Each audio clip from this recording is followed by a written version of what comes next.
Bonjour tout le monde, bonjour, c'est moi, Gregory Richardson, l'auteur de Nid des Aigles, et bienvenue à mon nouvel épisode, le 31e dans mon histoire. Et avant d'aborder la thématique de l'émission, j'aimerais juste dire que j'espère que la course de l'escalade s'est bien passée pour celles et ceux qui l'ont couru cette année. Et si vous étiez au Vernet samedi soir, j'espère que vous vous êtes bien amusés lorsque les Aigles se sont moqués d'Antoine Keller et l'équipe d'Ajoie. C'est la première fois réellement cette saison que la formation genevoise a cartonné et ça aurait fait énormément de bien, j'en suis certain. Mais est-ce qu'une victoire 6-1 cache un peu la vérité pour les hommes de Villers-Pétenon? Alors, ceinturez-vous bien car durant cette émission, je vais analyser la situation à l'heure actuelle du Genève Servette Hockey Club et un peu de ce qui se passe autour d'eux en National League en ce moment. Alors, sans tarder, mesdames et messieurs, c'est l'heure d'avancer. La situation actuelle du classement. Alors, en bref, après une semaine à 3 points, suite à 2 revers, puis cette énorme victoire 6-1, les Aigles pointent à l'heure de la deuxième trêve internationale au 5e rang du classement en ayant déjà disputé 32 des 52 rencontres de la saison régulière et ils ont engrangé 53 points sur leur parcours jusque-là. Certes, les Aigles sont à la lutte pour être parmi les premiers rôles, mais en même temps, Rapperswil, Zurich et Zug traînent juste derrière.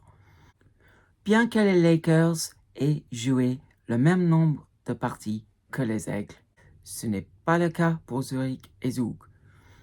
Le double champion en titre est vraiment sur les talons des Genevois puisqu'avec un match de moins disputé, il n'y a plus que 4 points entre les deux formations.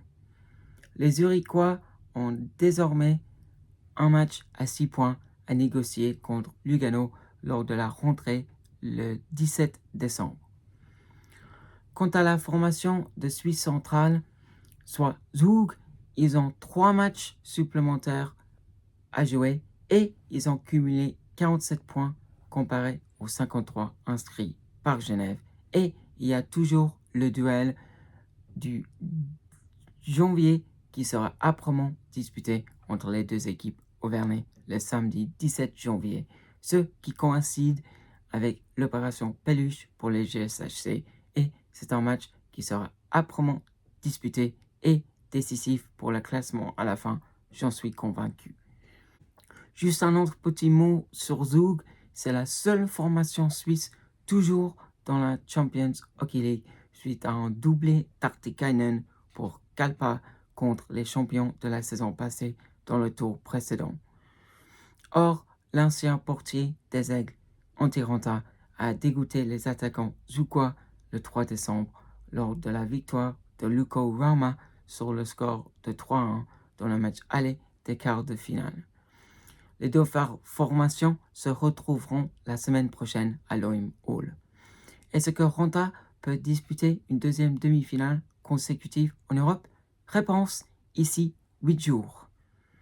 C'était pour l'anecdote concernant ce que fait des anciens Aigles cette saison. Mais revenons au vif du sujet. Et si l'on regarde vers le haut du classement de National League, Lugano a le même nombre de points que les Aigles après avoir battu les Ours de la capitale la veille.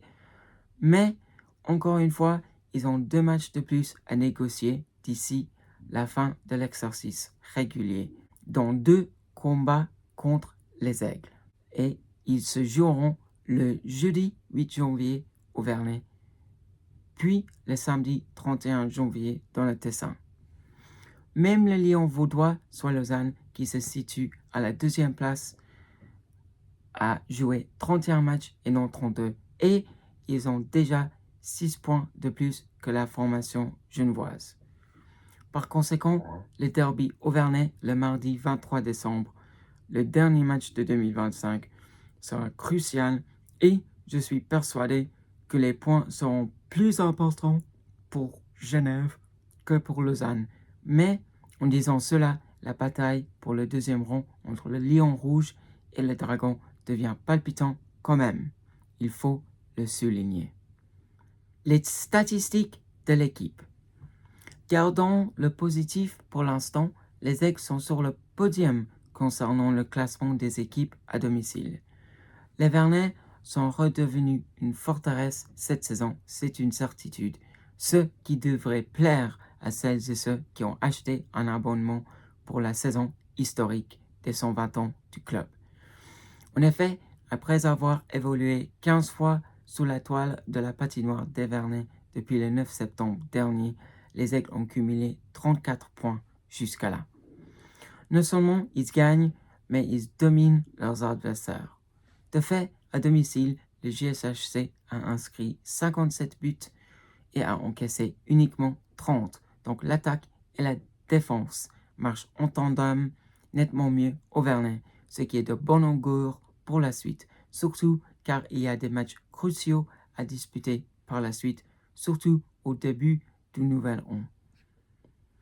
Or, le power play reste productif pour l'instant, même si ce n'est pas si tranchant que ça ces derniers temps. Malgré cela, c'est la troisième power play de la ligue avec 24,36% de réussite. Et pour être précis, les Aigles ont marqué 19 buts lors de leurs 78 occasions avec un ou deux hommes supplémentaires sur la glace jusque-là cette saison. À l'heure actuelle, les engagements restent un point fort également pour l'instant, grâce notamment à Maninen et Joyce et même Verboon. Dans ce domaine important du jeu, les Aigles sont deuxièmes en ayant remporté 53,45% des duels avec leur crosse par terre sur la glace. Toutefois, il y a deux statistiques qui inquiètent énormément et qui ne parlent pas en sa faveur. Justement, tout d'abord, le GSHC est devenu l'équipe la plus pénalisée de la National League après cette expulsion de Schneller durant la première période contre Ajoie samedi soir. Pourquoi est-ce que je dis ça? La raison, c'est simple.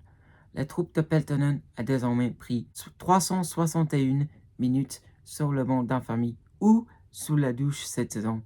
Et derrière, en deuxième position, il y a Davos avec 336 minutes, ce qui est un écart de 25 minutes, ce qui est égal aux 25 minutes prises par le futur Zougois pour sa charge à la bande sur Pedretti.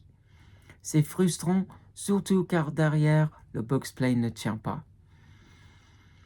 Lorsque les Aigles se trouvent avec un ou deux hommes de moins sur la glace, il y a une forte chance, sauf contre Ajoie, que la rondelle va finir au fond.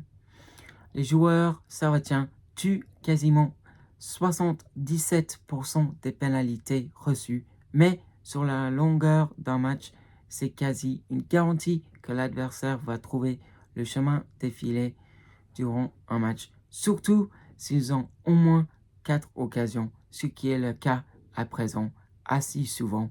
Donc, Peltonen et son staff auront vraiment à cœur de travailler sur la discipline et le box-play par la suite, car c'est vraiment le point faible depuis le début de l'exercice pour le Genève Servette. Et pour citer Stéphane Rochette, l'ancien arbitre qui est sur le plateau de MySport, assez souvent, le meilleur box-play, c'est aucune pénalité. La discipline, c'est surtout un aspect qui manque cruellement aux Aigles tout au long de la saison jusqu'à là, même si Miranda a été sévèrement pénalisé pour n'avoir rien fait à l'OM Hall il y a quelques semaines, ce qui est également frustrant. Avoir un joueur qui est renvoyé au vestiaire 2 soirs de suite n'aide pas vos chances à gagner non plus. Davos a su en profiter par 2 reprises, mais Fischer, lui, a gâché les 5 minutes pour ses couleurs, car il a pris un arbitre avec lui en cherchant Schneller après sa faute un peu accidentelle. Cependant, ni Longno le 19 décembre, ni Lausanne le 23 décembre, par exemple, vont laisser passer de telles opportunités. En outre, il faut parler du classement des équipes lorsqu'ils évoluent à l'extérieur. Et c'est là que Genève peine vraiment à être constant. Après avoir disputé 17 parties sur la route, les Aigles se trouvent au 8e rang de cet échelon. Ils ont récolté uniquement 19 points en dehors de Sévernet, soit 1,12 points par match. Le plus flagrant, c'est la défense, car l'arrière-garde a vu 69 pucks déjà transpercer leur gardien. Ce n'est pas comme ça que les Aigles vont se qualifier pour le top 6. Ou, s'ils le font car ils corrigent le tir par la suite, ça va devoir améliorer s'ils auront une chance dans les quarts de finale, car ils vont probablement devoir jouer 4 fois sur la route si une telle série ira jusqu'au bout. Quoi qu'il en soit, les prestations à l'extérieur doivent améliorer et la défense doit serrer les rangs. Même cette semaine, les Aigles se sont inclinés à Davos puis à Ambry sur un score cumulé de 11-4. C'est inacceptable, surtout car Gauchi, Rod et le staff technique ont promis d'être vers la tête de la hiérarchie cette saison. Au bout d'un moment, ils doivent prendre leurs responsabilités à l'extérieur s'ils prennent au sérieux la lutte pour le top 6. Je suis sûr et je suis persuadé qu'ils font leur mieux, mais en même temps, selon les saisons les plus récentes, comme j'ai déjà dit par le passé, tout gagner à la maison, puis s'imposer une fois sur 3 ou une fois sur 4 sur la route, comme le GSHC est en train de le faire à l'instant. Ça ne suffira pas pour accéder au top 6. La preuve, en 2018-2019, les Aigles ont terminé 8e et ils se sont qualifiés in extremis grâce à un certain Tim Boson lors de son but décisif contre Zurich en tout début de mars cette année-là. C'est une saison durant laquelle les Aigles ont gagné la plupart de leurs matchs à domicile, puis ils ont fait le parcours qu'ils sont en train de réaliser à l'extérieur cette saison-là, soit 1 victoire sur 3, 1 victoire sur 4 à l'extérieur. C'est quasiment la même chose qui est en train de se réaliser pour l'instant, et c'est pour ça que ça pourrait être compliqué pour les Aigles de faire le top 6. En disant cela, le 8e rang serait nettement mieux par rapport aux 2 exercices précédents. Il ne faudrait pas le cacher.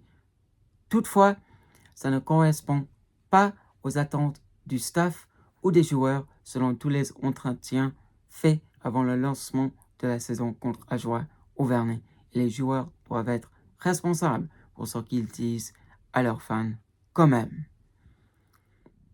Charlin puis les étrangers tirent l'équipe vers le haut.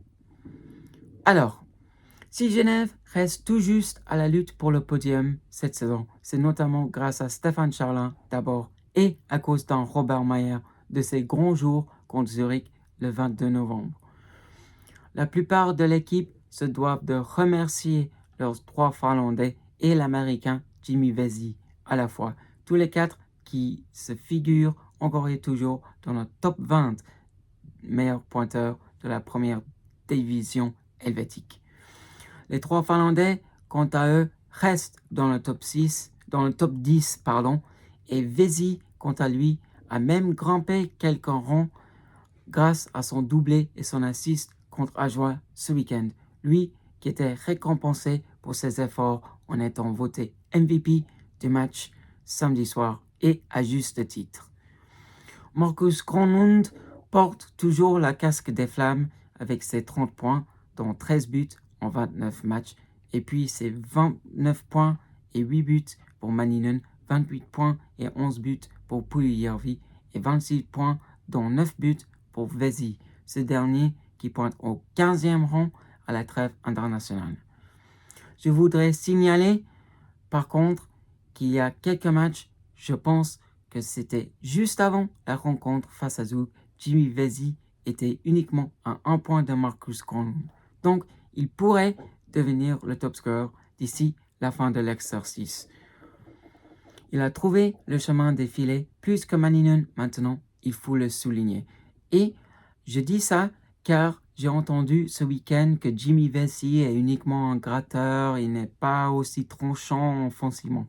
Alors, certes, il a manqué des montagnes d'occasions lorsqu'il se trouvait 1 contre 0 contre les gardiens, mais il est un joueur qui est très important dans l'équipe et ses deux buts pourraient le relancer par la suite.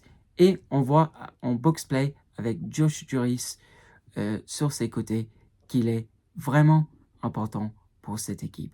Donc, je ne suis pas forcément d'accord et statistiquement et de ce que je vois sur la glace, de ce que certains ou certaines d'entre vous disent concernant Jimmy Vesey. Il est vraiment important pour l'équipe et il faut le soutenir par la suite. Bref, c'était pour l'anecdote. Cependant, encore une fois, les Suisses ou les étrangers à licence suisse ne sont toujours pas à la hauteur de l'événement. Et c'est ça qu'il faut critiquer. Tim Bozon, désormais suspendu, mais de retour contre Lugno le 19 décembre. Et le 69e meilleur pointeur grâce notamment à ses 11 buts. Le premier vrai Suisse, par contre, c'est Simon Lecoultre, qui est 79e avec ses 9 buts. Ce qui est le plus inquiétant, c'est que Joris et Praplan, des compères de ligne, ne sont pas dans le top 100 des meilleurs pointeurs du championnat. Effectivement, Josh Juris pointe à la 103e place avec 12 points, y compris 4 buts. Puis, loin derrière, il faut le dire, à une certaine 138e position, c'est Vincent Praplan. Depuis le début de l'exercice, il a trouvé le chemin des filets uniquement 4 fois et il a 5 passes décisives, incluant cette passe du revers sur ses genoux contre Davos le 29 novembre dernier. C'est vraiment peu et le numéro 11 d'Evernay, c'est un joueur censé être productif et tranchant offensivement, surtout car il a Jimmy Vesey et Josh Juris à ses côtés parfois, mais il joue aussi avec Pouliot et Ignatavicius la plupart du temps sur la troisième ligne. Ce qui ne va pas très bien pour l'instant, même si ce dernier a trouvé la faille durant l'ultime période de samedi soir. Résumé. Alors, pour conclure, le Genève Servette joue bien à la maison, mais des défaites marquantes à Davos, puis surtout à Ambry, après un deuxième premier tiers raté de suite là-bas, a illuminé leurs difficultés. Ils sont inconstants et même trop inconstants. Il y a même encore des duels à disputer à domicile contre Fribourg, Lausanne, Lugano, Zug, Rapperswil et Zurich par exemple. Et la lutte pour le top 6 sera vraiment tendue jusqu'au bout. Ça, c'est une certitude. Il y avait uniquement 1 à 3 points d'écart entre des positions clés la saison passée à la fin des comptes. Donc, chaque match aura sans doute son importance. Et c'est à Genève Servette de devenir plus constant sur la route, puis de rester tranchant dans les moments clés à domicile contre les équipes citées lorsqu'ils sont en face d'eux à la maison d'ici le 9 mars prochain. Même la 52e et la dernière rencontre face à Cloton pourrait être décisif et pour les Aigles concernant le top 6 et pour les Aviateurs concernant le top 10. Donc, c'est à Ville Peltonen et ses collègues derrière le banc de trouver une recette qui les permettront d'être plus disciplinés sur la glace pour qu'ils prennent moins de pénalités. En faisant cela, les équipes adverses auront moins de chances de garantir un but, au moins marqué en powerplay par match, ce qui est le talent d'Achille de l'équipe servettienne en ce moment. Or, mettre Praplan dans un rôle un peu plus offensif lui permettrait peut-être de marquer davantage de buts, car dépendre de leurs étrangers à chaque fois ne sera pas une bonne idée, surtout car habituellement, ça ne suffit pas pour arracher la 6e place à la fin. Et statistiquement, c'est confirmé que vous avez besoin des Suisses ou vos joueurs à licence suisse de carburer pour terminer parmi les premiers de la classe. Je pense que j'ai tout dit, mais juste avant de quitter la parole, je voudrais féliciter tous les Grenats qui ont été convoqués pour rejoindre leur pays natif durant la pause internationale. Surtout Stéphane Charlin qui a montré du caractère pour revenir de loin après son début de saison difficile. Chapeau à lui, bravo Stéphane et bon courage avec la Suisse cette semaine. Allez, c'est tout pour cette émission et vu qu'il n'y a pas de match avant le 19 décembre, ça va tout probablement être mon dernier épisode de l'année 2025. Néanmoins, dimanche le 14 décembre, comme c'est le 14, c'est le premier anniversaire de Nid des Aigles. Donc peut-être je ferai quelque chose de spécial lundi prochain. C'est encore à confirmer. Bref, merci à toutes et tous d'avoir été fidèles à mes podcasts et à mon contenu tout au long de l'année 2025. Amusez-vous bien pendant Noël, mais attention, ne buvez pas trop le 31 décembre. Or, passez une joyeuse fête du Nouvel An et à janvier 2026 pour la suite de mes aventures sur Radio Nid des Aigles. Ciao, merci, bonne fête de l'escalade vendredi, au revoir et à bientôt.